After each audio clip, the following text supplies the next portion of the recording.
trumpets herald the opening of the first ancient Superloo. Is this man in the flowery bathing cap its first satisfied customer? And if this is the size of Caesar's hand, where on earth does he buy his underpants?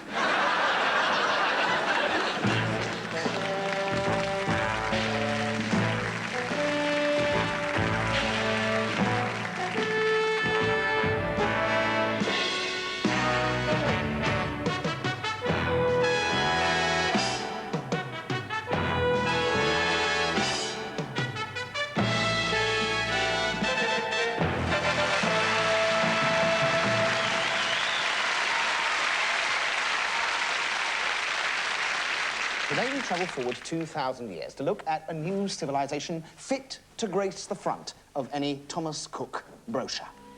And we'll have a little boat and go fishing? No. You go and fish. And I lie in the sun until my skin goes black like a Nubian slave. And we'll drink wine.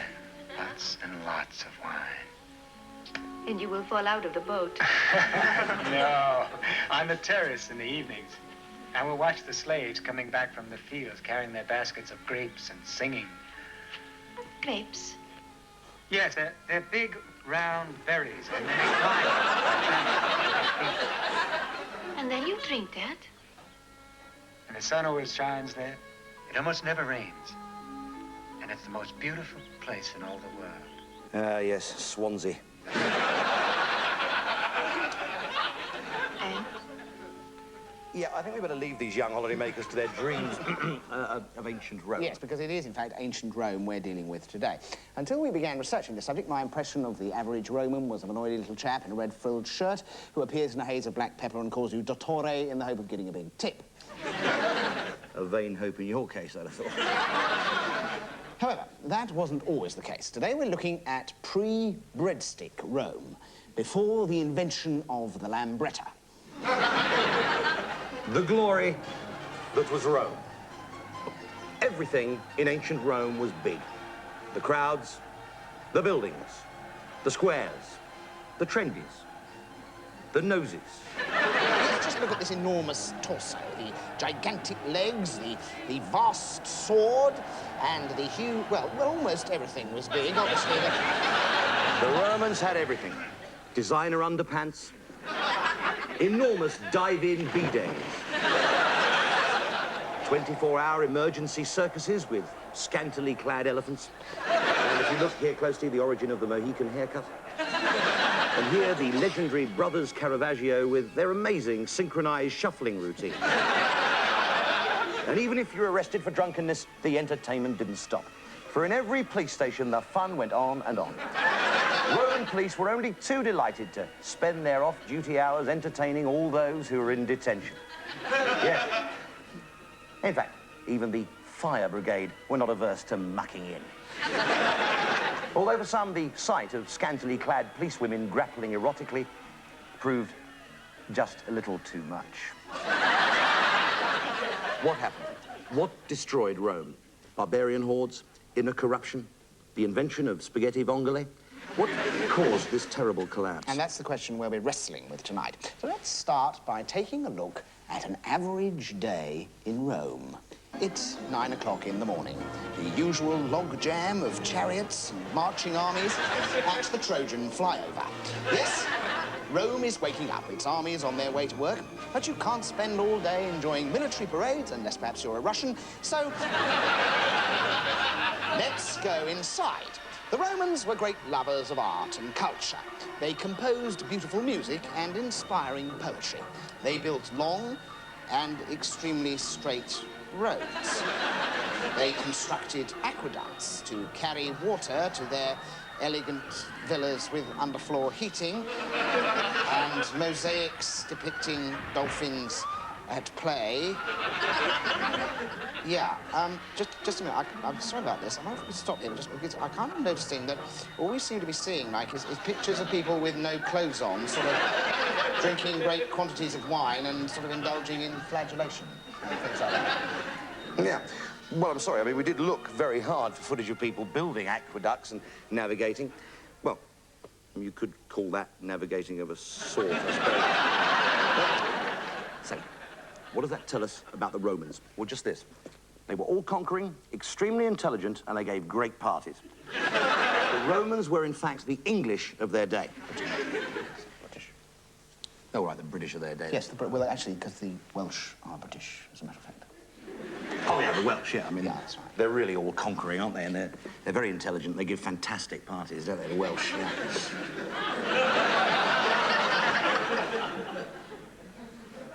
So, the ancient Romans were the British of their day. British of their day. And everywhere we rummaged, we found more evidence to support our theory. For example, the Romans had a high standard of personal cleanliness, just like us. Well, just like some of us. Sometimes they insisted on it forcibly. They even invented new ways of washing. Here they are about to bathe in donkey's piss. Sorry. Donkey's milk, obviously. Or as it's rapidly becoming with all this splashing about, donkey's yogurt. Yes. It is interesting to think, isn't it, that if she just sits there for long enough, she'll soon become embedded in a vast lump of donkey's cheese. Actually, if I can just interrupt here, this is quite an interesting point. Yeah. Because that's actually the origin of the ancient joke. You know the old Roman chestnut? No, what's that? You know, is this milk pasteurized? Well, I've no idea, actually. No, I'm saying, I mean, that's the joke. Is this milk pasteurized? Hang on. Is this milk pasteurized? Yeah. No. It only comes up to my teeth.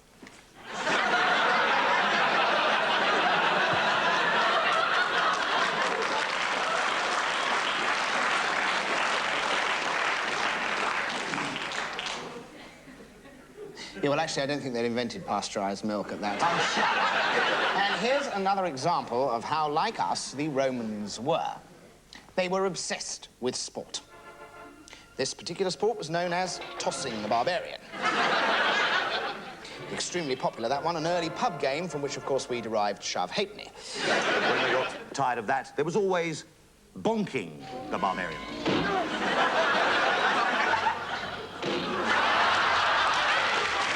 And here's a fantastic one with a long pole. That's right. And while we're on the subject of bonking, the women of Rome kept in trim at Lady Caligula's League of Health and Beauty. Oh, no, please. No, I'm sorry. No, just a minute. Please. We did say we weren't going to show that clip, as a matter of fact. Look, moving on from that, if we could, very It was swiftly, very good, though, wasn't it? Could we just be... Anyone like to see it again? Yes. Come on, let's see it again, Griff.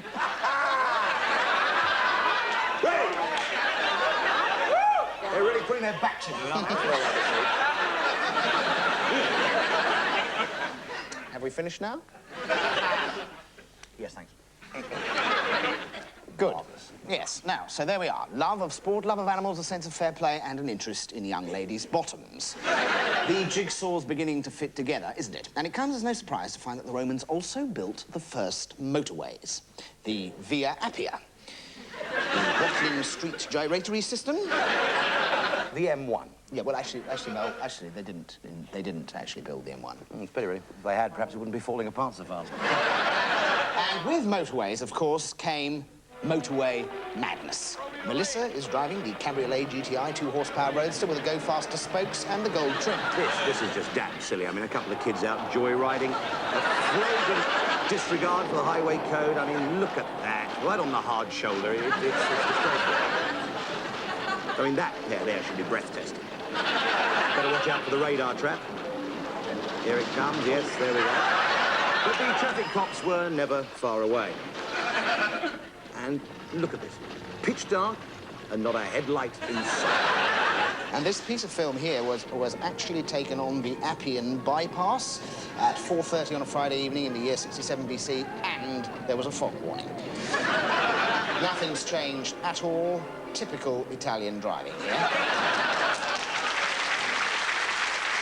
Probably Probably on their way home from the spaghetti plantation and late for an office party, something like this.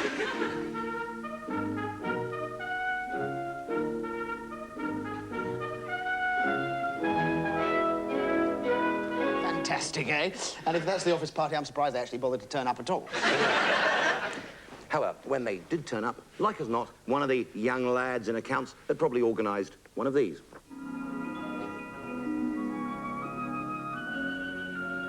Yes, a ruggergram girl. An extremely popular gag, this, amongst the hooray Horatios of the time.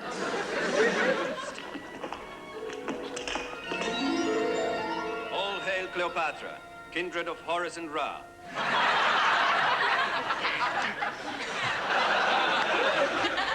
A most unusual design. Very amusing joke. Obviously losing some of its novelty for some Romans there. Typical British reaction there. Sort of like a wet night in Barnsley. Yes, but behind this frivolous, devil-may-care facade, there was a highly developed social infrastructure.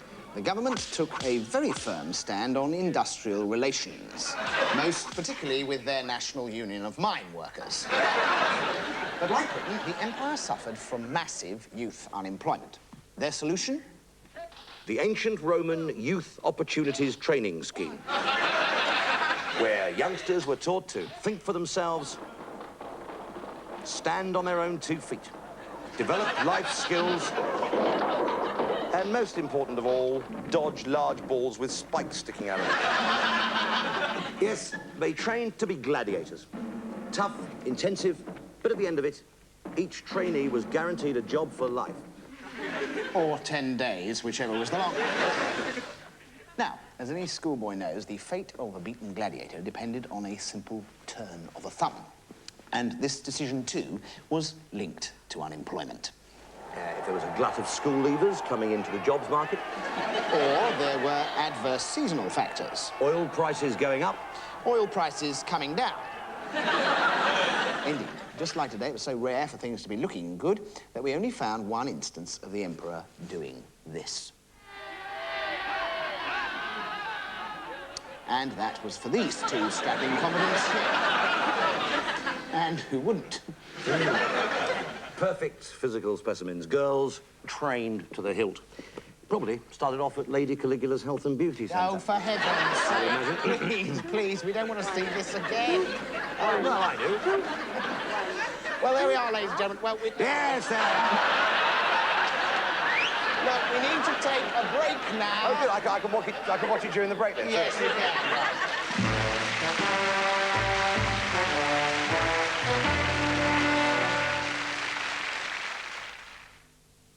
Robson, Rush, Lineker. The greatest names in soccer are captured in the Panini Football 87 album. Get it free this week in The Sun. Stickers of your favourite football heroes to collect and swap. Plus Mexico's magic moments, British stars abroad, and lots more. And it's free this week only in The Sun. Roles reversed on the casting couch. Read the true life confessions of the Hollywood toy boys revealed by Jackie Collins in The Sun. Girls, find out how to get a body like Page 3 beauty Maria Whittaker in The Sun. And see the new smash hit Eddie Murphy movie, The Golden Child, free. The Sun's giving away 15,000 tickets. It's all in The Sun this week. You always score with The Sun. Coffee, anyone? Won't be a minute. Because we thought that making filter coffee was sometimes a bit of an effort, we made Brook Bond Red Mountain.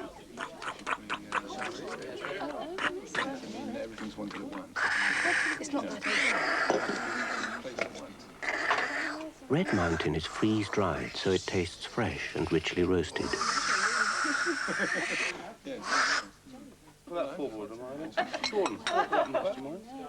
Lovely coffee. Anyway, what I was going to say... Red Mountain. It's like ground coffee taste without the grind. To prove the new Mr. Muscle range tackles the filthiest of jobs with plenty of muscle, we gave it to someone with none. It will devour the greasiest oven. Cold. It restores to new the grimiest of tiles and grouting. In fact, however stubborn a job, it's so powerful it even cuts down on elbow grease. Mr. Muscle loves the jobs you hate.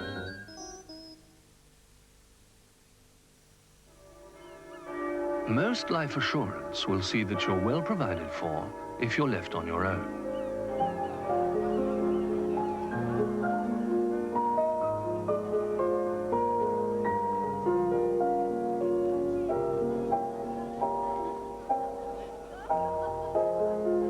Then there's Commercial Union. We offer full life cover with a cash sum for you and your husband to enjoy together. Because CU Life is for living.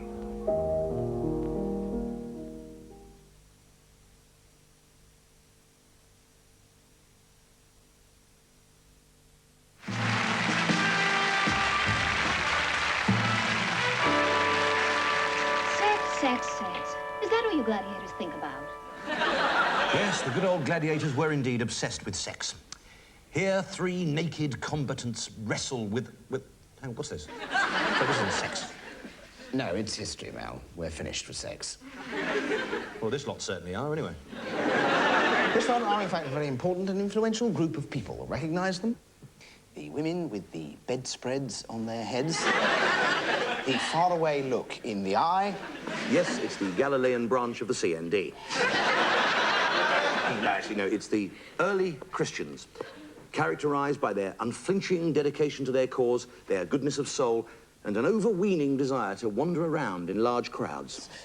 Here, a few thousand go for a Sunday afternoon stroll. Others go for a ramble in the hills. Here's a group on a sponsored perambulation.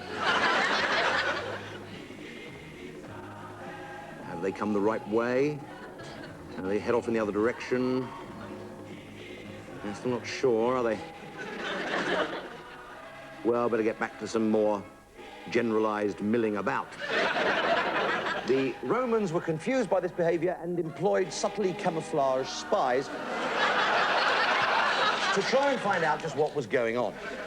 And what was going on? Well, we believe we've uncovered the answer. The Christians were quite simply looking for a party. Why were they never invited to the Roman parties? Well, the answer's obvious. The Christians got right up their gigantic Roman noses. There were 2 reasons for this. First, because the Roman noses were so gigantic. Absolutely. And secondly, because the Christians had one big problem: personal hygiene. Now, let's have a look at a Christian. Then, as now, as you can see, they favoured the shaggy, bearded look. Whilst, as you remember, the Romans were incredibly clean-shaven. No mean feat getting around that cleft in the chin with a sharpened oyster shell every morning. The Romans, as we know, bathed continuously. But the Christians, on the other hand, had to be taken forcibly to the sink, and then only for a quick lick and a spit.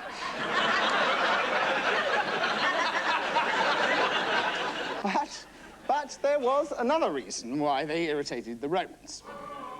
They were incredibly boring. I mean, this is their idea of a good time. They could keep it up for hours. Look at that. A Christian there at his most animated. Look at that one. Do you see? So here were the early Christians, dirty, aimless, boring, and, surprisingly, not students. Meanwhile, back in Rome.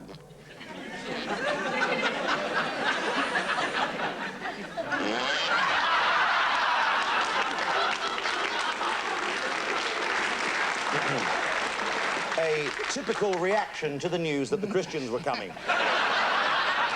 To begin with, the Romans were indifferent. Excuse me, just a moment. I think we'd all like to see that clip again.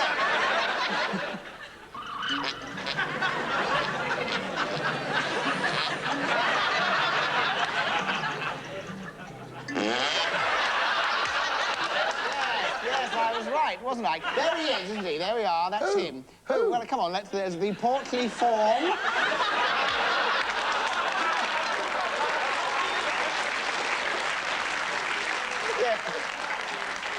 Those of you who watched our last programme will know that the ancestors of Mel Smith have been cropping up throughout the ages. And indeed, here he is again, a Roman smudger. Performing much as one might expect, I might add. Look, I'm sorry, he doesn't look a bit like me, Griff. He really doesn't. Come on, the tuft of hair, the flabby form there, and of course that long dangly thing between his legs.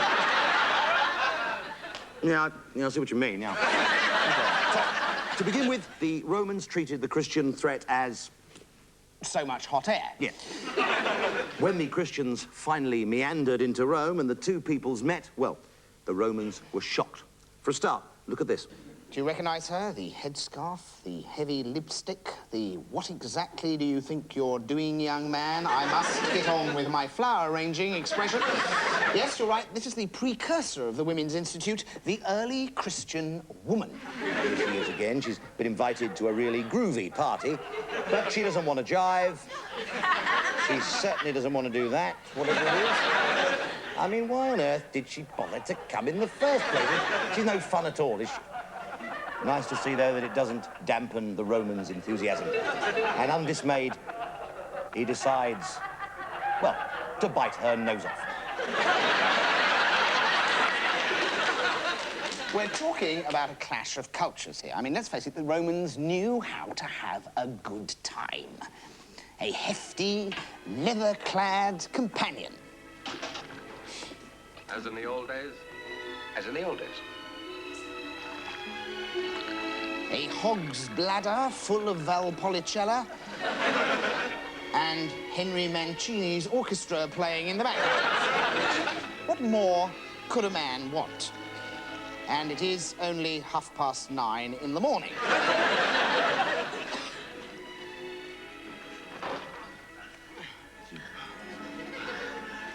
But the Christians had a different attitude to their life.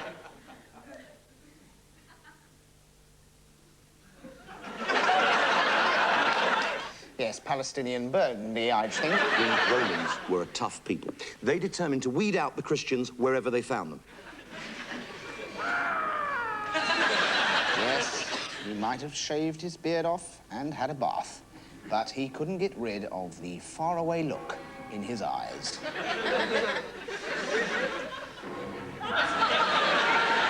The Christians even tried to disguise themselves as curtains. But it didn't fool the Romans.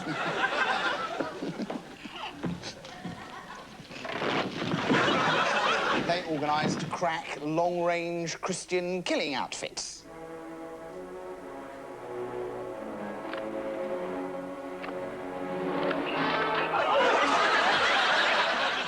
All to no avail.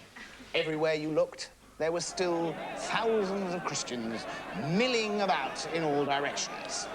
It was time now for drastic action, and in a last-ditch attempt, the Romans began actively to encourage the Christians to join in Rome's unique employment program.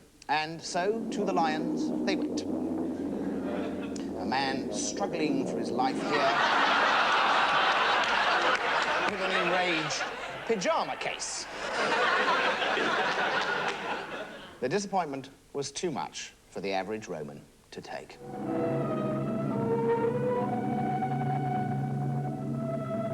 Ascanius.